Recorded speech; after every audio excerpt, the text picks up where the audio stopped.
ધોરણ 12ની અંદર chapter number 13માં આપણે આગળ વધીએ તો છેલ્લે આપણે આલ્ફા ક્ષય અને બીટા ક્ષય લીધું હતું. આલ્ફા ક્ષયનો મતલબ એવો કે એમાં હિલિયમ ન્યુક્લિયસનું ઉત્સર્જન થાય. બીટા ક્ષયનો મતલબ એવો કે એમાં પોઝિટ્રોન અને ઇલેક્ટ્રોનનું ઉત્સર્જન થાય. એવી રીતના હવે આવે છે ગેમા ક્ષય.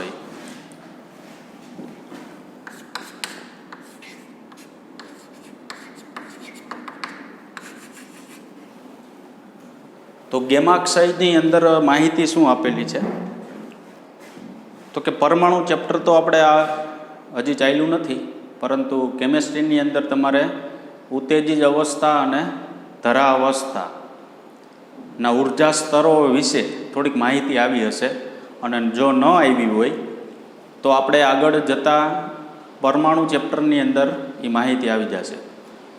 તો અહીંયા આપણે એવું દર્શાવેલું છે કે પરમાણુને જેવી રીતના ઉર્જા સ્તર હોય છે ધરા અવસ્થા અને ઉત્તેજિત અવસ્થા, એવી રીતના ન્યુક્લિયસને પણ ધરા અવસ્થા અને ઉત્તેજિત અવસ્થા હોય છે. એટલે કે પરમાણુની અંદર જેમ ઉર્જા સ્તર હોય આમ લીટા કરેલા હોય, બરાબર, એવી રીતના ન્યુક્લિયસની અંદર પણ શું રહેલું હોય છે? ઉર્જા સ્તર રહેલા હોય છે. આ ધરા અવસ્થા છે, ધારો કે આ ઉત્તેજિત અવસ્થા છે, એમાંથી આમાં સંક્રાંતિ કરે, તે દરમિયાન કંઈક ઉર્જાનું શું કરે? એ ઉત્સર્જન કરે, બરાબર. એ જે ઉર્જાનું ઉત્સર્જન કરે એટલે ધારો કે તમને ઈ જેટલી ઉર્જા મળે છે. આ ઈ જેટલી ઉર્જાનું ઉત્સર્જન કરે એટલે આપણે એવું કહેવાય કે હજી એક ચેપ્ટર બાકી છે આપણે વિકિરણના દ્રવ્યનો દ્વૈત સ્વભાવ, એની અંદર ફોટોન આવશે. ફોટોને તમારે કેમિસ્ટ્રીની અંદર લગભગ આવી ગયું હશે, બરાબર. તો તમારે શું કરવાનું? તો કે બે ઉર્જા સ્તર વચ્ચે જે ઉર્જાનો તફાવત મળે એને અનુરૂપ ફોટોનનું શું થાય? ઉત્સર્જન થાય. આ જે ઉર્જા પ્રાપ્ત થાય ને તેને અનુરૂપ એની તરંગ લંબાઈ મેળવી લેવાની, કારણ કે ઈ બરાબર એચ ન્યુ ઉપરથી ઈ બરાબર ન્યુ બરાબર સી બાય લેમ્બડા લખાય, અને ઈ લેમ્બડાને કરતાં કરી દો એટલે એચ સી બાય શું થઈ ગયું? ઈ. તમને કોઈ ન્યુક્લિયસ છે એ ધારો કે ધરામાંથી ઉત્તેજિતમાં સંક્રાંતિ કરે એટલે અહીંથી અહીંયા આવે, તે દરમિયાન કંઈક ઉર્જાનું શું કરે? એ ઉત્સર્જન કરે. એ ઉર્જા તમારે અહીંયા મૂકી દેવાની. આ જે ઉર્જા તમે અહીંયા મૂકશો ને, બરાબર, એચ અને સી તો કેવું છે? અચળ છે. એ જે ઉર્જા તમે અહીંયા મૂકશો એટલે તમને શું મળશે? તરંગ લંબાઈ મળશે. આ તરંગ લંબાઈ જે છે ને એ આપણે 7 પ્રકારના વિદ્યુત ચુંબકીય તરંગો એવા ખ્યાલ હોય તો એમાં છેલ્લું જે છે ને એ ગેમા કિરણ હતું, બરાબર. તો આની જે તરંગ લંબાઈ અહીં જે પ્રાપ્ત થશે ને એ ગેમાના વિસ્તારમાં આવતી હશે. તો તમારે કરવાનું શું છે આ પ્રશ્નની અંદર? તો કે કોઈ ન્યુક્લિયસ છે એ એક અવસ્થામાંથી બીજી અવસ્થામાં, એટલે કે ધારો કે ધરા અવસ્થામાંથી ઉત્તેજિત અવસ્થામાં આવે, અહીંથી અહીંયા આવે, તે દરમિયાન એ કંઈક ઉર્જાનું શું કરે? ઉત્સર્જન કરે. એ ઉર્જાને અનુરૂપ તરંગ લંબાઈ મેળવવાની. એ તરંગ લંબાઈ કયા વિસ્તારમાં જોવા મળશે તમને? ગેમાના વિસ્તારમાં જો જોવા મળે તો આપણે એવું કહેવાય કે ગેમાનું શું થયું? ક્ષય થયો. ખ્યાલ આવ્યું કે નહીં? આખી થિયરી એ પ્રકારે સમજવાની છે. બીજી વસ્તુ એ કે અહીંયા પરમાણુની અંદર ઉર્જા સ્તર જે છે ને, પરમાણુ ચેપ્ટર ભણશો ત્યારે ખબર પડી જશે, પરમાણુની અંદર ઉર્જા સ્તર છે ને ઇલેક્ટ્રોન વોલ્ટમાં હોય છે. ઉર્જા સ્તર એટલે જે ઉર્જાનો તફાવત મળે ને એ કેમાં મળે? ઇલેક્ટ્રોન વોલ્ટમાં. પરંતુ ન્યુક્લિયસની અંદર જે મળશે ને એ મેગા ઇલેક્ટ્રોન વોલ્ટમાં મળશે. કેમાં મળશે તમને? મેગા ઇલેક્ટ્રોન વોલ્ટની અંદર મળશે. તો હવે ગેમા ક્ષય કહેવાય કોને?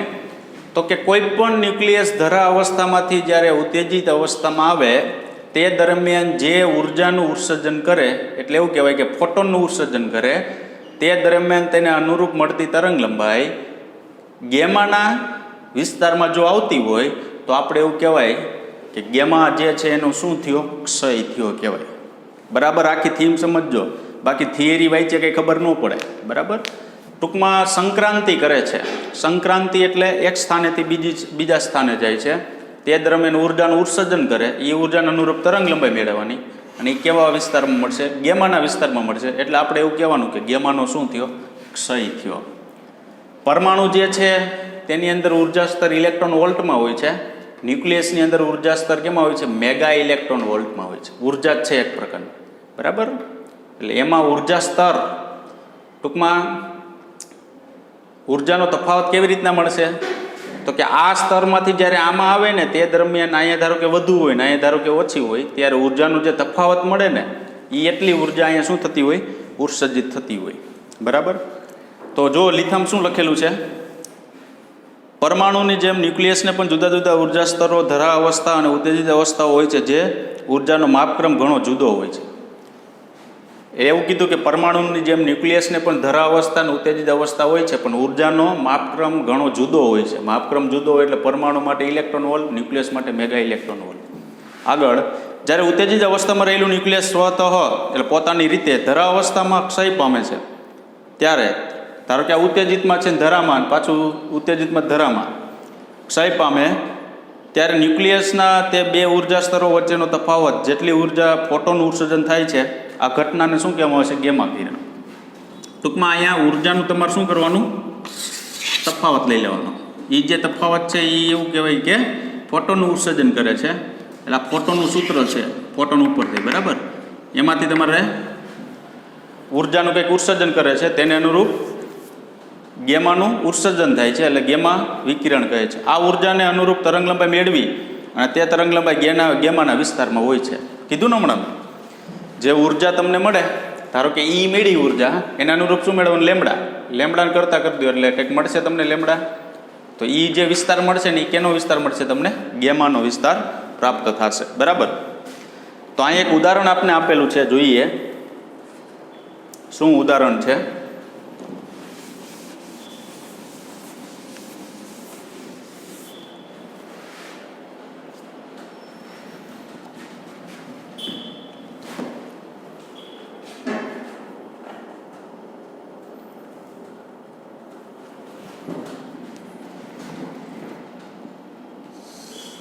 આપણી પાસે એક 27 કોબાલ્ટ 60 ન્યુક્લિયસ છે.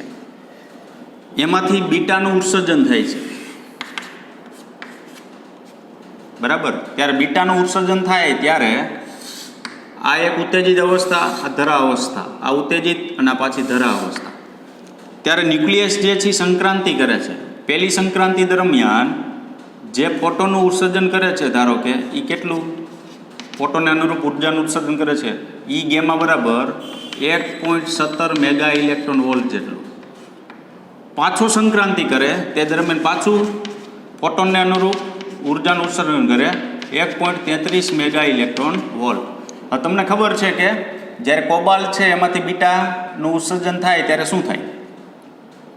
તમને એમ થાય આ તો બીટાનું ઉત્સર્જન કર્યું, પણ એ બીટાનું ઉત્સર્જન કર્યું ક્યારે? તો કે ગેમાનું ઉત્સર્જન મેળવવા માટે અહીં બીટાનું ઉત્સર્જન કર્યું, બરાબર.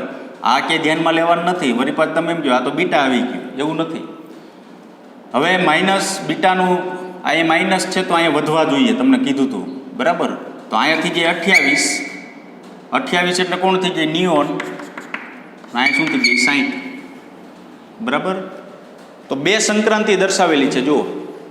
પહેલી સંક્રાંતિથી અહીંયા જાય ને તે દરમિયાન ફોટોન ઉર્જાનું ઉત્સર્જન કેટલું થયું? 1.17 મેગા ઇલેક્ટ્રોન વોલ્ટ. પાછું આગળ જાઓ, પાછી સંક્રાંતિ કરે, ધારો કે ન્યુક્લિયસ અહીંથી અહીંયા આવે તે દરમિયાન ઉત્સર્જન, અહીંથી અહીંયા આવે તે દરમિયાન ઉત્સર્જન 1.33 મેગા ઇલેક્ટ્રોન વોલ્ટ. 28 નિયોન કેટલું થશે? 60. હવે આને અનુરૂપ જે ઉર્જા તમે પ્રાપ્ત કરો ને એ હંમેશા કયા વિસ્તારમાં આવશે? ગેમાના વિસ્તારમાં આવશે. તો હું ધારો કે એક ઉદાહરણ લઈ લઉં. ધારો કે મારી પાસે આ તો 1.17 ને 1.33 છે. ધારો કે ઉર્જાનું જે ઉત્સર્જન થાય છે એ કેટલી ઉર્જા છે? તો કે 1 મેગા ઇલેક્ટ્રોન વોલ્ટ છે. આપણે સહેલું પડે એટલા માટે. ઉર્જાનું જે ઉત્સર્જન થાય છે એ કેટલું થાય છે? ધારો કે 1 મેગા ઇલેક્ટ્રોન વોલ્ટ. તો 1 મેગા ઇલેક્ટ્રોન વોલ્ટને અનુરૂપ આ ઉર્જા છે, એટલે આ ફોટોનની ઉર્જા છે, એને અનુરૂપ તરંગ લંબાઈ મેળવવાની. કેવી રીતના મેળવશું? તો હમણાં કીધું તે પ્રમાણે E બરાબર h ન્યુ. h ન્યુ એટલે c બાય શું લખવાનું? લેમડા. આ નોંધ સ્વરૂપે લખી નાખવાનું, બરાબર. લેમડા એટલે તરંગ લંબાઈ કરતાં કરો E hc બાય E. અહીંયા લખી નાખવાનું 6.6 10⁻⁻34 3 × 10⁻, કેટલું લખવાનું? 8 બાય મેગા છે એટલે 10⁻⁶ ઇલેક્ટ્રોન વોલ્ટ. પરંતુ 10⁶ ઇલેક્ટ્રોન વોલ્ટ છે ને જૂલમાં ફેરવું તો 1.6 × 10⁻19 જૂલમાં ફરે. તો અહીં મૂકી દો કિંમત આવડી આ 10⁶ ગુણ્યા 1.6 × 10⁻19 જૂલ. તો અહીં કેટલી ઉર્જા પ્રાપ્ત થશે? 0.0012 નેનોમીટર પ્રાપ્ત થશે. તો આ તરંગ લંબાઈ છે ને એ કયા વિસ્તારમાં આવશે? ગેમાના વિસ્તારમાં આવશે. એટલે આપણે એવું કહેવાય કે ઉર્જા સ્તરના સંક્રાંતિ દરમિયાન ગેમાનું શું થયું? ઉત્સર્જન થયું. ખ્યાલ આવ્યો? બરાબર. આ રીતના આખે પ્રશ્ન જે છે એ સમજવાનો છે. શું આગળ લખેલું છે જો. લાક્ષણિક રીતે જ્યારે આલ્ફા અથવા બીટાના પરિણામે ઉપજેલ જનિત ન્યુક્લિયસ ઉત્તેજિત અવસ્થામાં હોય ત્યારે ગેમાનું ઉત્સર્જન થાય છે. લાક્ષણિક રીતે તમે બીટા અથવા આલ્ફાનું જ્યારે ઉત્સર્જન થાય ને ત્યારે જનિત ન્યુક્લિયસ જે છે ને, જનક એટલે આવડું, આ જનિત એટલે આ, એટલે કે જનિત એટલે કે આ નિયોન જે છે ને જ્યારે સંક્રાંતિ કરે ને તે દરમિયાન ગેમાનું શું થાય છે? ઉત્સર્જન થાય. આવું જનિત ન્યુક્લિયસ એક કે વધુ સંક્રાંતિ કરી અનુરૂપ ગેમા ફોટોન ઉત્સર્જન કરે. જો અહીંયા 2 સંક્રાંતિ કરેલી છે, બરાબર. આ તો આપણે એકનું ઉદાહરણ લીધું, એવી રીતના 1.17 ને 1.33. તો આની નિયર અબાઉટ મળશે, નિયર અબાઉટ મળે પણ એ કેમાં મળશે? ગેમાના વિસ્તારમાં મળશે. આગળ ઉદાહરણ તરીકે 27 કોબાલ્ટ 60 ને બીટા માઇનસ કણનું ઉત્સર્જન કરી નિયોનમાં ફેરવવામાં આવે તો નિયોન ન્યુક્લિયસ ઉત્તેજિત અવસ્થામાં હોય છે. આ ઉત્તેજિત અવસ્થામાં હોય છે, આ ધરા અવસ્થામાં હોય છે, બરાબર. એનું સંક્રાંતિ થાય અને ગેમા ફોટોનું ઉત્સર્જન કરે અને તેમાંથી તબક્કાવાર એક તબક્કો, આ બીજો તબક્કો સંક્રાંતિ કરી 1.17 મેગા ઇલેક્ટ્રોન વોલ્ટ અને 1.33 મેગા ઇલેક્ટ્રોન ઉર્જાવાળા ગેમા કિરણોનું ફોટોનમાં ઉત્સર્જન કરે છે, બરાબર. તો આ ગેમા જે હતું ને એ પૂરું સાવ સિમ્પલ છે, કાંઈ છે નહીં, બરાબર. પણ આટલી તમારે નોંધ લખવાની છે તો આપને ખબર પડે ને કે આમાં ગેમાનું ઉત્સર્જન કેવી રીતના થાય. કેવી રીતના થાય તો કે જે ઉર્જા છે એનું રૂપ તરંગ લંબાઈ મેળવી લેવાની. તરંગ લંબાઈ છે એ કયા વિસ્તારમાં મળવી જોઈએ? આપણે ગેમાના વિસ્તારમાં મળવી જોઈએ. એટલે ગેમાનું શું થયું? ઉત્સર્જન થયું, બરાબર. ચાલો આગળ જઈએ. તો ઉદાહરણ નંબર આપણે 4 લઈએ.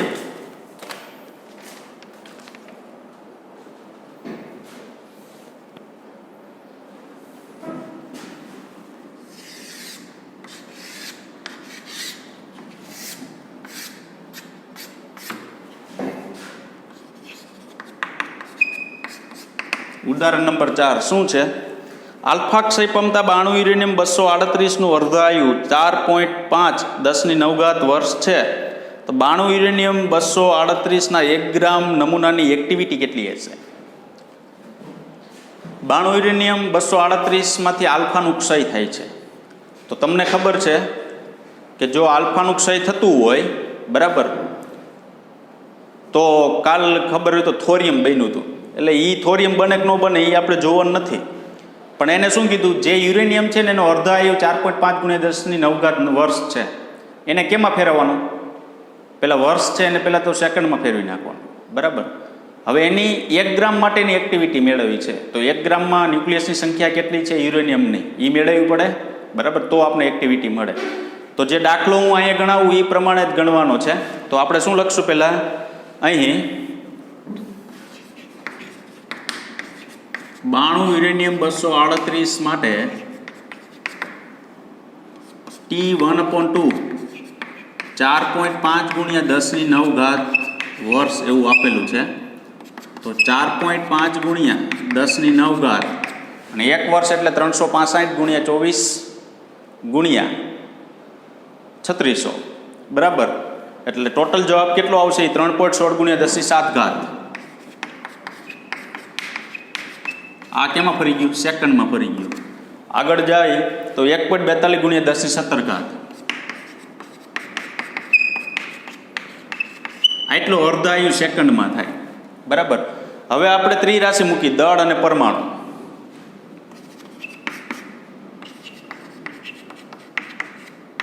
શું ત્રિરાશિ મૂકશું? જો આપણી પાસે 238 ગ્રામ દળ હોય, 238 ક્યાંથી લીધું? આ ઉપર જે છે ને, બરાબર, તમારે ગ્રામમાં મેળવવાનું છે. એટલે આ ખરેખર આપણી પાસે ભારત છે. ખ્યાલ આવ્યો કે નહીં? તો 238 ગ્રામ જો દળ હોય ને તો પરમાણુની સંખ્યા કેટલી થાય? 6.02 × 10⁻23.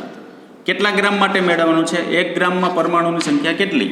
તો અહીંયા લખી શકાય 1 ગ્રામમાં પરમાણુની સંખ્યા, કારણ કે ન્યુક્લિયસ જે અત્યારે આપેલો છે યુરેનિયમ છે એ 238 ગ્રામ આપેલો છે, પણ આપણે 1 ગ્રામ માટે મેળવવું છે, બરાબર? તો 1 ગ્રામમાં ન્યુક્લિયસની સંખ્યા કેટલી? તો કે 6.02 ગુણ્યા 10 કેટલી ઘાત? 23 ઘાત ગુણ્યા 1 છેદમાં 238 ગ્રામ. તો કેટલું આપણે મળશે? 2.53 ગુણ્યા 10 ઘાત.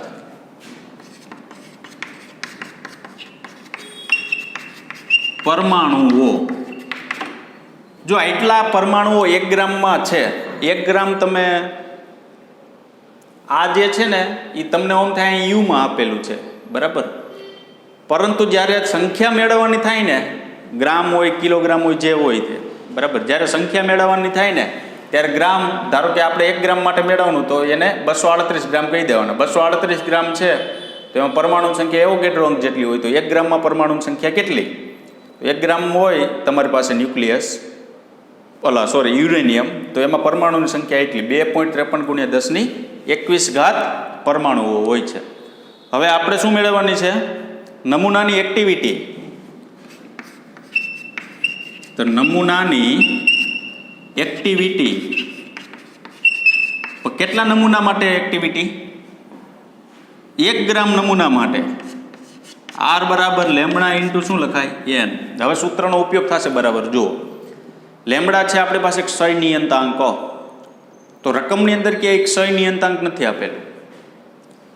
n એટલે તો કે આ સંખ્યા તો મળી ગઈ, આ આપણી પાસે કેપિટલ N છે, બરાબર? તો n તો આપણી પાસે મળી ગયું. લેમડા શું?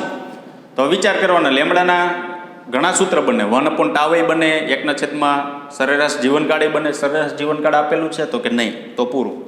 બીજું સૂત્ર બને શું? લેમડા બરાબર આપણી પાસે અર્ધાયુનું સૂત્ર છે, ટાઉ T1/2 બરાબર 0.693 બાય લેમડા, એવું સૂત્ર છે. તો લેમડા બરાબર 0.693 બાય ટાઉ 1/2 લખાય. તો 0.693 તો અચળ છે અને ટાઉ 1/2 આપણે આપેલો છે. તો R બરાબર તમે શું લખી શકો? 0.693 by tau 1/2 into capital N. ખ્યાલ આવ્યો કે નહીં? તો 0.693 કેપિટલ N ની કિંમત મૂકો, 2.53 ગુણ્યા 10 ઘાત છેદમાં T1/2 એ મેળવી લીધું, 1.42 ગુણ્યા 10 ઘાત. તો આનો જવાબ તમને મળશે 1.23 ગુણ્યા 10 ઘાત બેક વેરેલ, 1.23 10 ઘાત બેક વેરેલ. એક્ટિવિટી છે એટલે બેક વેરેલ એકમ થાય. આ બાજુ દર્શાવે, ઓલી બાજુ સમાય એમ નથી, એટલા માટે, બરાબર? તો જો જે સિમ્પલ દાખલો થયો સાવ, રકમ એ 1 લીટીની જ આપેલી છે, 2 લીટીની, બરાબર? 92 યુરેનિયમ 238 માટે અર્ધાયુ યરમાં છે, સેકન્ડમાં ફેરવો. આટલા ગ્રામ માટે આટલા પરમાણુ, તો 1 ગ્રામ માટે કેટલા પરમાણુની સંખ્યા? ટૂંકમાં 1 ગ્રામ, તમે આગળ એમ કીધું હોત ને 238 ગ્રામ માટે એક્ટિવિટી મેળવો, તો તમે ડાયરેક્ટ આટલી સંખ્યા લઈ લેત. તો આ કંઈ મેળવવાનું ન થાય. ડાયરેક્ટ કેપિટલ N જે છે ને એના બરાબર કેટલું મૂકવાનું થાય? 6.02 ગુણ્યા 10 ઘાત. હવે 1 ગ્રામ કે 2 ગ્રામ કે 3 ગ્રામ કે ડાયરેક્ટ અહીંથી ખબર પડી જાય. ઓકે, બરાબર? ચાલો આગળ વધીએ. ઉદાહરણ નંબર છે 5.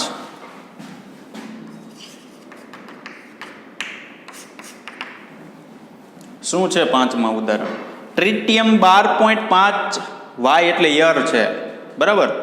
12.5 યરના અર્ધાયુ સાથે બીટા ક્ષય પામે છે. એક ટ્રિટિયમ છે ને એનો અર્ધાયુ તમને આપેલો છે 12.5 વર્ષ, અને એમાં એવું કીધું કે ક્ષય એટલે કે કંઈક બહાર આવતું હોય, એટલે કે અર્ધાયુ એટલે તો કે 12.5 વર્ષની અંદર એમાં અવિભંજિત ન્યુક્લિયસની સંખ્યા કેવી થાય? અડધી થાય. તો અવિભંજિત ન્યુક્લિયસની સંખ્યા અડધી થાય, પરંતુ ક્ષય થાય છે કોનો? તો કે બીટાનો થાય છે, એવું કીધું, બરાબર? હવે શું કીધું આગળ? 25 વર્ષ પછી શુદ્ધ ટ્રિટિયમના નમૂનાનો કેટલો અંશ અવિભંજિત રહેશે? 25 વર્ષ પછી એમાં અવિભાજિત ન્યુક્લિયસની સંખ્યા કેટલી રહેશે એ આપણે મેળવવાનું છે. તો યાદ રાખજો, આવો કે દાખલો આવે ને તો કઈ રીતના ગણતરી કરવી, હું એ ગણતરી કરું ને એ રીતના તમારે ગણતરી કરવી. તો પહેલાં તો અહીંયા આપણે આવું લખશું, અહીં T1/2 કેટલું છે? 12.5 વર્ષ છે, બરાબર. તો હું અહીંયા લખું વર્ષ એટલે અર્ધ આયુ, અહીંયા લખું અવિભાજિત ન્યુક્લિયસની સંખ્યા, ન્યુક્લિયસની સંખ્યા, આવું કોષ્ટક બનાવી નાખો. વર્ષ એટલે શું લખવાનું? અર્ધ આયુ. વર્ષ એટલે શું લખવાનું? અર્ધ આયુ. તો હું અહીંયા લખું, જુઓ, 0 વર્ષ મારી પાસે હોય એટલે શરૂઆત, ત્યારે અર્ધ આયુ અવિભાજિત ન્યુક્લિયસની સંખ્યા કેટલી? N0. N0 નો મતલબ એવો કે હજી કોઈ પણ પ્રકારનો ક્ષયની શરૂઆત છે નહીં, બરાબર, ત્યારની વાત છે. ચાલો, કેટલો અર્ધાયુ કીધો? 12.5 વર્ષ. તો 12.5 વર્ષે આની સંખ્યા કેટલી થઈ જાય? અડધી થઈ જાય, એ તો ખબર જ છે. હવે કેટલા વર્ષે મેળવવાનું કીધું? 25 વર્ષ. આનું ડબલ કરો એટલે 25 થઈ ગયું. 25 વર્ષે અવિભાજિત ન્યુક્લિયસની સંખ્યા કેટલી વધે? ચોથો ભાગ વધે.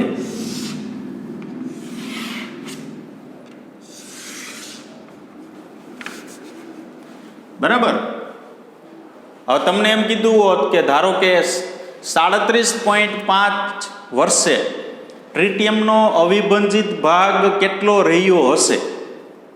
8મો ભાગ રહ્યો હોય, બરાબર. હવે રકમ જો શું કીધું તમને? ટ્રિટિયમ 12.5 વર્ષના અર્ધાયુ સાથે બીટાનું ક્ષય પામે. ટૂંકમાં એક ટ્રિટિયમ છે ને એનો અર્ધાયુ તમને આપેલો છે અને એમાં બીટાનું શું થાય છે? ક્ષય થાય છે. 25 વર્ષ પછી શુદ્ધ નમૂનામાં કેટલો અંશ અવિભાજિત રહેશે? 25 વર્ષ પછી કે તેટલું, બરાબર. 25 વર્ષે કેટલો રહેશે? એ ચોથો ભાગ અવિભાજિત રહેશે. તેનો જવાબ શું આપેલો છે? જો, અર્ધાયુની વ્યાખ્યા મુજબ 12.5 વર્ષ પછી મૂળ નમૂનામાં અડધો ભાગ અવિભાજિત રહેશે. તે પછીના બીજા 12.5માં ન્યુક્લિયસમાં અડધી સંખ્યા અવિભાજિત થશે. તેથી શુદ્ધ ટ્રિટિયમમાં મૂળ નમૂનાનો 1/4 અવિભાજિત રહેશે. એમાં વાંચો તો કંઈ ખબર ન પડે. એને શું કીધું? પહેલા 12 વર્ષે અડધો થશે, પછીના પાછા 12.5 વર્ષે અડધો થશે, પછીના 12.5 એટલે ડિફરન્સ તો 12.5નો જ થયો ને. કેટલામાં રહેશે? પાછો અડધો થશે, એટલે આનો અડધો એટલે ચોથો ભાગ થશે. એમ છેલ્લે લીટી લખશું આપણે એક કે 25 વર્ષના અંતે મૂળ સંખ્યાના ચોથો ભાગ, અહીં અંતે મૂળ સંખ્યાનો ચોથો ભાગ એટલે કે N0/4 અવિભાજિત રહેશે. પૂરું.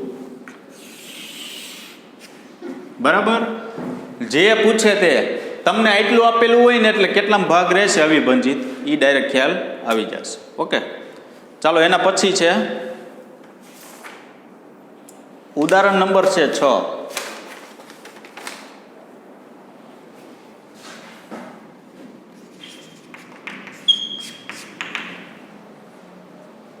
છમાં શું કીધું? જો, નીચેના પરમાણુ દળો આપને આપેલ છે. 92 યુરેનિયમ 238 માટે આપેલું છે, હિલિયમ માટે, હાઇડ્રોજન માટે, થોરિયમ માટે અને પ્રોટેક્ટિનિયમ માટે આપેલું છે. ખ્યાલ આવ્યો? બરાબર. પરમાણુ શું આપેલું છે? દળ બધાને આપેલા છે. જો, રકમમાં જ આપેલા છે. હવે શું પેલું પૂછ્યું છે? પ્રોટેક્ટિનિયમ જે છે ને એનો પરમાણુ ક્રમાંક 91 છે, બરાબર. શું પેલું પૂછ્યું? 92 યુરેનિયમ 238ના આલ્ફા ક્ષય દરમિયાન વિમુક્ત થતી એટલે કે ઉત્સર્જન પામતી ઉર્જા ગણો. 92 યુરેનિયમ 238, કાંઈ પાકું નથી કરવાનું, બધું રકમમાં જ છે. કેલ્ક્યુલેશન બરાબર આવડવું જોઈએ. 92 યુરેનિયમ 238 છે, એમાં કોનું એને ઉત્સર્જન કીધું? આલ્ફાનું ઉત્સર્જન કીધું. એટલે અહીં લખવાના 2He શું લખવાનું? 4. આલ્ફાના ઉત્સર્જનમાં આ ઉદાહરણ આપ્યું હતું 92 યુરેનિયમ 238. તો હવે જો જે અહીંયા બેલેન્સ કરવા માટે તો કે અહીં 2 છે તો આ જનક ન્યુક્લિયસ છે, અહીં જનિત ન્યુક્લિયસમાં આલ્ફાનું ક્ષય થતું હોય તો 2 એકમ પરમાણુ ક્રમાંક ઓછો ને 4 એકમ પરમાણુ દળાંક ઓછો. 2 એકમ ઓછો એટલે 90 છે, એટલે 92 છે ને કેટલા લખવાના? 90. અહીંયા શું લખવાનું? થોરિયમ. 90 એટલે થોરિયમ થાય એમ. અને અહીંયા કેટલા થાય? 234. કારણ કે થોરિયમનું દળ આપેલું છે. ખ્યાલ આવ્યો કે નહીં? બરાબર. 92 યુરેનિયમ 238 માંથી 90 થોરિયમ 234 પ્લસ 2He4. એને શું કીધું? કેટલી ઉર્જાનું ઉત્સર્જન થાય? તો કેટલી ઉર્જાનું ઉત્સર્જન થાય? તો આવું એક સૂત્ર આવ્યું હતું, Q બરાબર mass of uranium minus mass of thorium minus mass of helium into C². ખ્યાલ હોય તો mass of X minus mass of Y minus mass of helium એવું આવ્યું હતું. જો યાદ રાખવાનું, પાછું છેલ્લે મેં તમને આવું કીધું હતું, Q greater than 0, Q less than 0. જો આ પરિસ્થિતિ તમને જોવા મળે કે Qની વેલ્યુ જો ધન મળતી હોય તો ઉર્જાનું શું થાય? ઉત્સર્જન. એટલે ઉષ્માક્ષેપક પ્રક્રિયા થઈ. જો આવી પ્રક્રિયા હોય, Qનું વેલ્યુ કેવી મળતી હોય? ઋણ મળતી હોય તો ઉર્જાનું શું થાય? શોષણ. એટલે ઉષ્મા શોષક પ્રક્રિયા થાય. બરાબર. તો અહીંયા તમને એવું કીધું કે આપણે આ પરિસ્થિતિની અંદર એવું કીધું હતું કે ઉર્જાનું શું થાય? ઉત્સર્જન થાય. કે જ્યારે જનકમાંથી જનિત ન્યુક્લિયસ બને ત્યારે જ્યારે આલ્ફા જે છે એનું જ્યારે ઉત્સર્જન થાય ત્યારે જનક ન્યુક્લિયસમાંથી કેવો ન્યુક્લિયસ બનશે? જનિત ન્યુક્લિયસ. ત્યારે ઉર્જાનું શું થશે? ઉત્સર્જન. કેટલી ઉર્જાનું ઉત્સર્જન થશે? તો કે આટલી ઉર્જાનું. આ સૂત્ર હતું, ખ્યાલ હોય તો. બરાબર. હવે સૂત્રની અંદર કિંમત રાખી.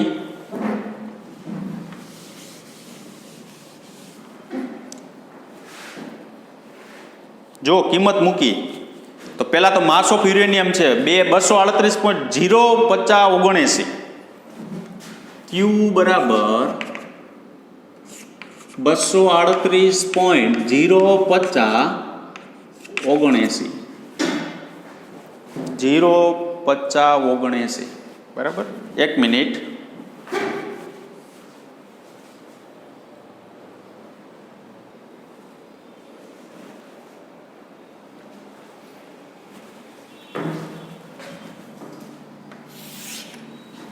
ચાલો માઇનસ થોરિયમનું દળ છે 234.04363. 234.04363 માઇનસ કોણ આવ્યું? હિલિયમ. હિલિયમ કેટલું છે? 4.00260. 4.00260. આ બધું યુ છે. આમાં યુ હોય, આમાં યુ હોય ને આમાં યુ. યુ બહાર લઈ લીધું. ગુણ્યા શું થાય? C². બરાબર. ચાલો Q બરાબર આની જો સાદરૂપ આપવામાં આવે તો કેટલું મળશે તમને? 0.0456456. 0.00456 યુ મળશે ઇન્ટુ શું થાય? C². 0.00456 you into C². હવે ઉર્જા મેળવી છે તો Q બરાબર ખબર છે શું? તો કે 0.00456 ગુણ્યા 931.5 મેગા ઇલેક્ટ્રોન વોલ્ટ. તો Q બરાબર કેટલો જવાબ મળશે આપને? 4.25 મેગા ઇલેક્ટ્રોન વોલ્ટ.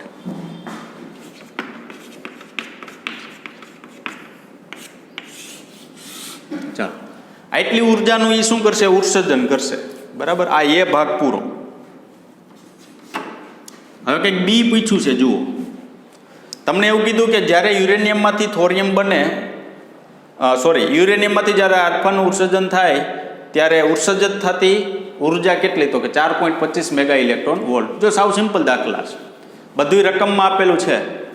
કેલ્ક્યુલેટરની અંદર આંકડાકીય કોઈ મિસ્ટેક ન થવી જોઈએ. બરાબર. એટલે પરફેક્ટ જવાબ આવશે. ચાલો આગળ શું આપેલું છે? 92 યુરેનિયમ 238ના સ્વતો એટલે આપમેળે સ્વયંભૂ રીતે. હવે પ્રક્રિયા જે છે એવું કીધું 92 યુરેનિયમ 238ની અંદર આપમેળે શું કીધું? પ્રોટોનનું ઉત્સર્જન કરી શકે નહીં તેમ દર્શાવો. જો અહીંયા આપમેળે છે ને એ આલ્ફાનું ઉત્સર્જન થાય. તમારે એવું દર્શાવવાનું છે કે આપમેળે હવે પ્રોટોનનું ઉત્સર્જન થશે નહીં.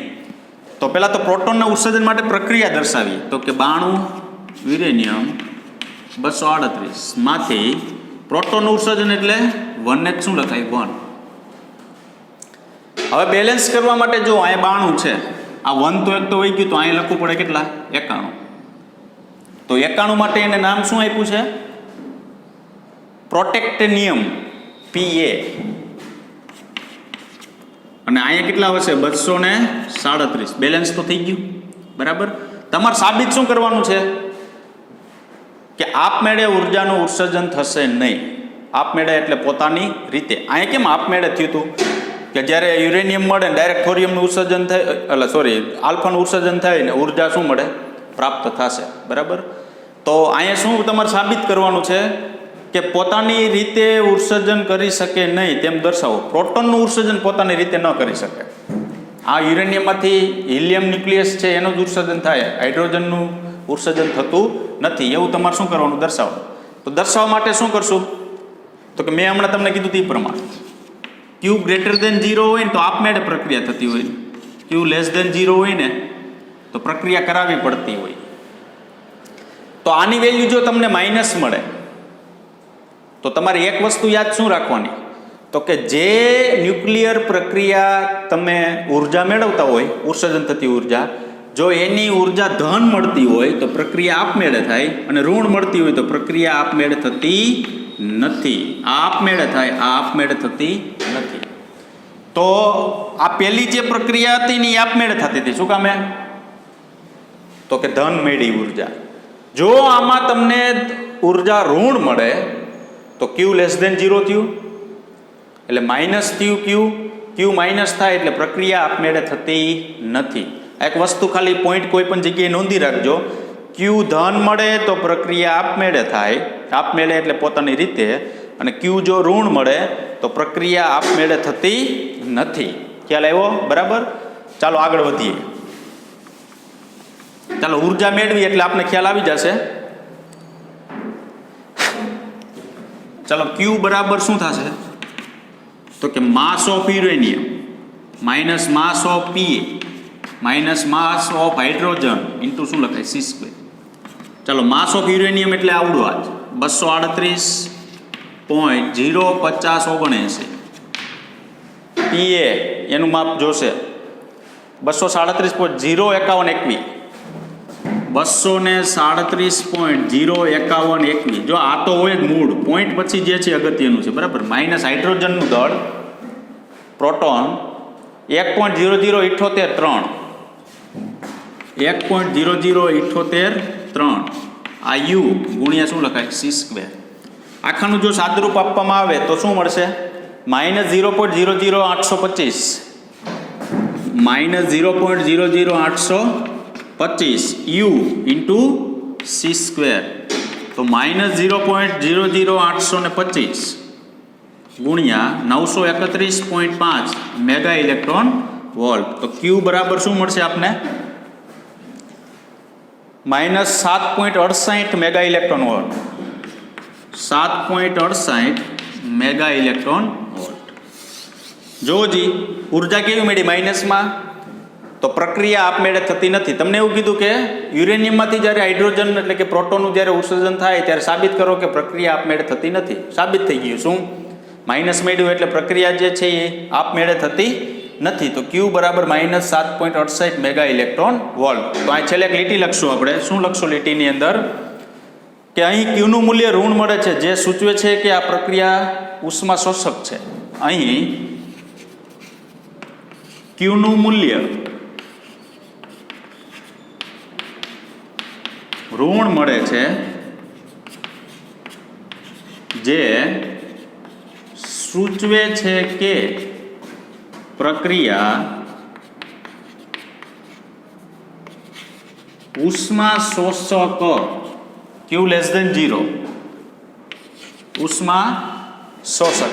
અહીં Qનું મૂલ્ય ઋણ મળે છે, જે સૂચવે છે કે પ્રક્રિયા ઉષ્મા શોષક છે. તો 92 યુરેનિયમ 238 માં આપમેળે પ્રોટોનનું ઉત્સર્જન કરી શકાય નહીં.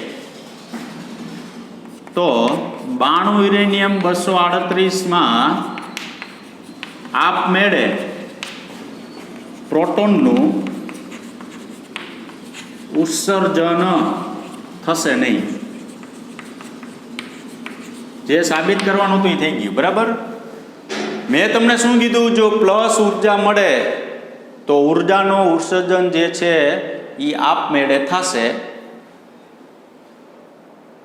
જો માઇનસ મળે તો ઉર્જાનું ઉત્સર્જન જે છે એ આપમેળે થશે નહીં. ખ્યાલ આવ્યો? બરાબર. તો સિમ્પલ દાખલા છે. દાખલા જોતા તમને વધારે અઘરા લાગશે, પરંતુ થોડુંક બરાબર જો તૈયારી કરીએ આપણે, બરાબર, તો લગભગ કોઈ જગ્યાએ આપણે ક્યાંય પ્રોબ્લેમ થશે નહીં. એટલે તો આ લેક્ચરની અંદર આપણે ગેમાક્ષય ઉદાહરણ નંબર 4, ઉદાહરણ નંબર 5 ને ઉદાહરણ નંબર 6 ત્રણેય ઉદાહરણ જે છે આ રીતના લખી નાખવા. આ તો ઠીક, આ તો એ પ્રમાણે છે, ટેક્સ્ટ પ્રમાણે. ચોથું ને પાંચમું જે છે ને એ ટેક્સ્ટ પ્રમાણે નથી, થોડુંક અલગ છે. બરાબર. એ પ્રમાણે આપણે લખી નાખ. તો અહીંયા સુધી આપણે રાખીશું. Thank you very much.